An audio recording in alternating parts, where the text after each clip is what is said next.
નમસ્કાર મિત્રો, હાલ હવામાનને લઈને મોટી અપડેટ સામે આવી રહી છે. હવામાન વિભાગે 3 દિવસ ગુજરાત માટે ભારે આગાહી અને અડધાથી વધારે જિલ્લાઓમાં વરસાદ સાથે વાવાઝોડું ફૂંકાશે તેવી આગાહી કરી છે. ગુજરાતમાં કાળઝાળ ગરમી વચ્ચે આજે હવામાનમાં પલટો આવશે. ઉત્તર ગુજરાત, દક્ષિણ ગુજરાત અને ગુજરાતના આશરે 25 જિલ્લાઓમાં પવન સાથે વાવાઝોડું ફૂંકાશે તેની હવામાન વિભાગે આગાહી કરી દીધી છે. હવામાન વિભાગે ફક્ત 12 કલાકમાં ગુજરાતમાંના અડધા શહેરોમાં વરસાદ સાથે પવન ફૂંકાવાની આગાહી કરી છે. તો ચાલો મિત્રો આપણે જોઈએ કે ગુજરાતમાં કયા કયા વિસ્તારોમાં ગાજવીજ સાથે વરસાદની આગાહી છે.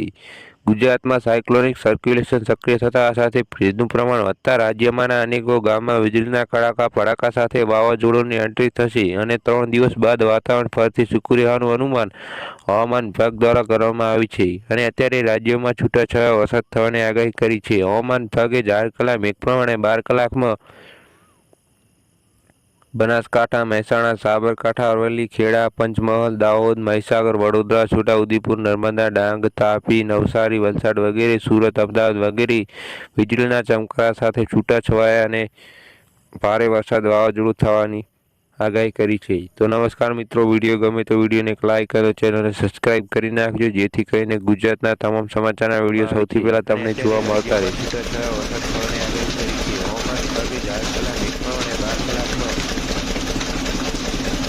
બનાસકાંઠા, મહેસાણા, સાબરકાંઠા, અરવલ્લી, ખેડા, પંચમહાલ, દાહોદ, મહીસાગર, વડોદરા, છોટાઉદેપુર, નર્મદા, ડાંગ, તાપી, નવસારી, વલસાડ વગેરે, સુરત, અમદાવાદ વગેરે વીજળીના ચમકારા સાથે છૂટાછવાયા અને ભારે વરસાદ વાવાઝોડું થવાની આગાહી કરી છે. તો નમસ્કાર મિત્રો, વિડીયો ગમે તો વિડીયોને લાઈક કરો, ચેનલને સબસ્ક્રાઇબ કરી નાખજો જેથી કરીને ગુજરાતના તમામ સમાચારના વિડીયો સૌથી પહેલાં તમને જોવા મળતા રહેશે.